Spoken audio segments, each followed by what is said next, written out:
Dave, tell me what we're going to be seeing today. What you're going to be seeing is a display that is really quite unusual. It's an animated wood carving that was done by 3 men in Slovakia. They did this at our request. My wife and I decided that we would like the people of America to have a better appreciation of the talent of some of these Slovak people. And so we have arranged to have these 3 men make this large display that is now here as a permanent display at Slovak Folk Crafts. We asked them to design this as if it were a large map of Slovakia.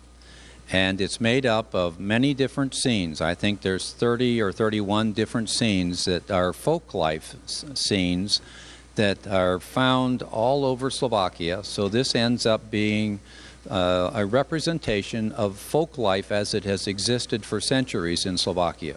This was hand-carved by these 3 men. That's correct. It's hand-carved from a wood called basswood, which is the preferred wood for wood carvers because it's relatively easy to carve, but it also takes stain very nicely. How long would this have taken them to make? It took these 3 men 2.5 years to carve this project. And because it's so large, they had to do it in sections. Their workshop wasn't large enough to do it in one piece, nor could it be shipped as one piece. So there's 5 separate sections, and each of those sections came to us separately 6 months apart. I would like to see the instructions for putting that together. Actually, there wasn't that much to do. They had it all assembled, the figures were in place, all of the wood carving was attached to a metal frame. All we had to do was to put wooden panels, which they made and provided. We attached those to the front, and then the figures that are across the upper part in the back had to be attached. Other than that, we just attached an electrical cord to the right terminals to the transformers and plugged it in, and it ran. Let's talk about each individual section of it so that people at home can really have an appreciation for this. Okay. I'll let you start up at the top if you want to. Okay, that's fine. First, I'd like to just get people oriented of what they're looking at because this is arranged as a map of Slovakia. Slovakia is situated right in the center of Europe. It's the eastern part of what used to be called Czechoslovakia. And so what we have done is to include some significant buildings across the top of this display, and they're situated according to where they are in the country. So the ones that are over here to the right are here because they're in the easternmost part of the country, and the ones over on the left are the ones that are in the western part of the country. So if we start up here at the top, this first replica that we have is a church in the village of Bardeo, which is a medieval town that is very well preserved. And this church is, we think, one of the most beautiful churches in all of Slovakia. And so we wanted that one to be included. And next to it is the tall building, a church which is found in downtown Košice. The city of Košice in eastern Slovakia is the second largest city in Slovakia. And the thing that's really significant about this church is that it's a Gothic church, and it's the easternmost Gothic structure found anywhere in the world. This is as far as the Gothic architecture went eastward. Next to that, we see another church, and this is the church that's located in the 3rd largest city of Slovakia by the name of Prešov. And that's the city that Ann and I lived in when we were there in Slovakia in the spring of 2000 for 4 months. And next to that is a church that has 2 spires on it of equal height, and that's called Spišský Kapitál. And there's a monastery there, and there are quarters there where the Pope stays when he visits in Slovakia. And next to that, as we're moving towards central Slovakia, we see a castle ruin. This is the largest castle ruin in all of Central Europe, and it is gradually being restored, but it will take years and years for that to happen. And that's called Spiš Castle, and it's located just to the east of the beautiful Tatra Mountains. And that brings us to the center part in the back of this display. This peak is one in the mountain range of the Tatra Mountains. And the Tatras are part of the Carpathian mountain range that goes all the way across Slovakia, passes into Ukraine, and ends up down in Romania. Next to that, we see a beautiful castle that is called Bojnica. And I think it is one of the most beautiful buildings I have ever been in. A family bought that many, many years ago and spent millions of dollars on restoring it. And that's located in just west central Slovakia. The next church that we had included in this is called Nitra Cathedral. The city of Nitra is the location where Christianity was brought to this part of the world in the early 800s by St. Cyril and Methodius. In fact, we're told that the location where this church is, there are two other foundations underneath this one that were previous church buildings on that same location. And then beyond that, we see a famous castle called the Trenčín Castle. And next to that is the Bratislava Castle, which is in the capital city of Bratislava in the southwestern part of Slovakia. So that's an overview of the buildings that are replicas of actual structures in Slovakia. This is really a history lesson whenever you stand here and look at this. Yes, and of course there's a tremendous amount of history there. Most every village in Slovakia has a written description about the village, and almost without exception, the first sentence will say the oldest document mentioning this city dates back to, it'll be the 1200s or the 1300s. So there's just a rich history in this part of the world. And during the Second World War, there was no bombing in Slovakia, so none of these beautiful buildings were lost.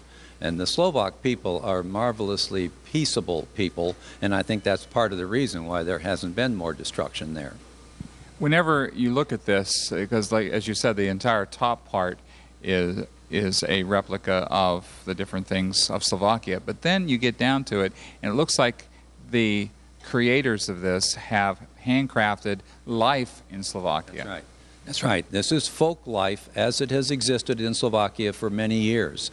And you could travel to villages somewhere or other in Slovakia, even today, and find people doing these things, making the things, having the kind of fun that they're having here somewhere or other in Slovakia, even today. And so let's just take a look at all these different scenes, and I will explain why they're here. And we'll just take a look at the different ones and move from the eastern part over toward the western part.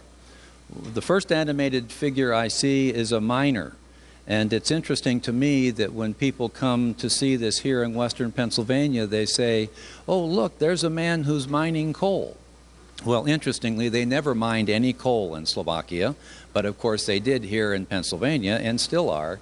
But the reason the miner is here is they have mined opal in this part of Slovakia, and they're still getting a few opal stones out of those mines. Over in the central part of Slovakia, they used to mine gold and silver. In fact, almost half of all the gold and silver that was mined in Europe came from Slovakia. So there's quite a mining history here in this little country. And of course, in the late 1800s and the early 1900s, many of those people came to America to work in our coal mines and our steel mills.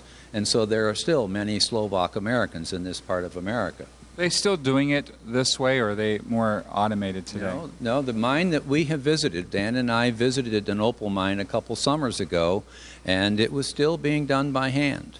Although I must say that when we visited one of the old gold and silver mines, it's open to tourists, although there's no mining activity there.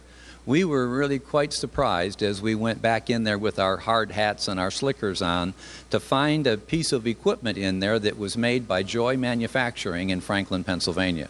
Oh my goodness. So, you go home every time you go away. That's right. That's exactly right. So they did have that type of machinery for those bigger mines, but these are pretty small mines, and so they have the little rails and the cars that they push, and the mining, which is done by hand.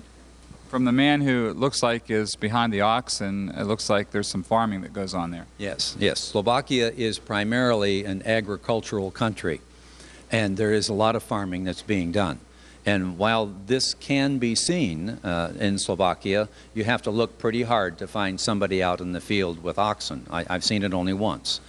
The fields there, particularly in eastern Slovakia, are some of the largest fields I've seen anywhere. They would rival the fields that we have here in America, in Kansas and so on.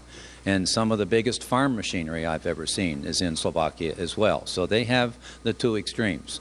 But we wanted that to be here because it is part of the history and the culture of that particular country. Let's turn our attention to this sequence here. There's 4 moving figures that show the steps that must be taken in order to make a piece of linen. It starts down here with a woman having some sheaves of flax that have been brought in from the field, and she is using a tool which is called scutching, and that's breaking an outer shell off those stalks so that she can get at the fibers that are inside, the flax fibers, that are then given to this next lady, and she's winding those fibers onto a reel that will later be taken off there and spun into thread. And so we see the lady next to her at a spinning wheel, and she's busy with those fibers, spinning them into a long spool of thread, which is then taken by this lady who's up here at the loom. And you can see this is an actual working loom. And if it would move the thread back and forth, this would actually weave a piece of fabric. And that's the way they go from the flax in the field to a piece of linen, showing those various steps. Now you missed, I think, in a very important part. There's a clothesline there attached to what? Attached to an outhouse. And we first noticed when this piece arrived that the door on the outhouse has a heart on it. And we thought that was kind of odd. And so we asked the wood carvers why there was a heart on the door of the outhouse. And he says, because that's what we have on doors of outhouses in Slovakia. And the ones that I've seen in America have a little crescent moon in them and so on. But in Slovakia, for some reason, they have a heart. And you'd have to look pretty hard to find outhouses nowadays in Slovakia, but they're still there in some of the smaller villages.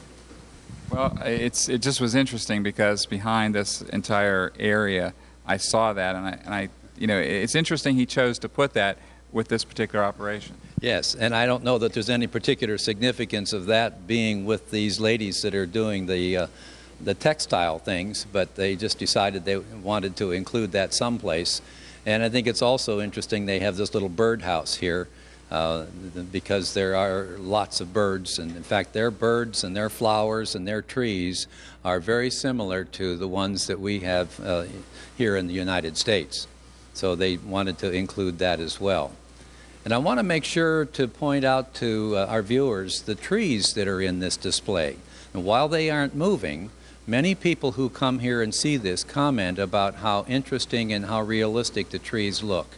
And there's many different kinds, as we will see looking at this display, because they have so many different kinds of trees in Slovakia as well. Would their weather be similar to western Pennsylvania? Yes, their weather is remarkably similar, even though they're much farther north than we are. They would be on a parallel with Toronto, Canada, for example. But their weather is very much like it is here. Although when we are there in the summer, they have some of the nicest, most pleasant weather I've ever experienced. Low humidity, it's bright and sunny. It's really a very pleasant place to be in the summertime. But their winters are very harsh. They have a lot of snow and a lot of cold and wind as well. Let's take a look at another part. All right, let's move right down front here. We asked the designers of this display to include this particular scene of 3 people because it's a custom that is practiced in Slovakia that most Americans don't know anything about. And as you'll see here, there's a young lady in the center who is kind of frolicking with these 2 fellas, and if you could see her face up close, she has a smile on her face, even though this fellow over here seems to be whipping her. And indeed he is, but he's doing it gently, and he's doing it in fun. This other fellow has a bucket, and so I need to explain to you that this custom is called watering day or sprinkling day, but some people call it dunking day because the fellows get a little carried away. This is a custom that's been practiced for hundreds of years, and the fellas will sprinkle water on the girls, but this happens only the day after Easter. On Easter Monday, they do this. And I was really curious about this custom, and so I did some research on it and found that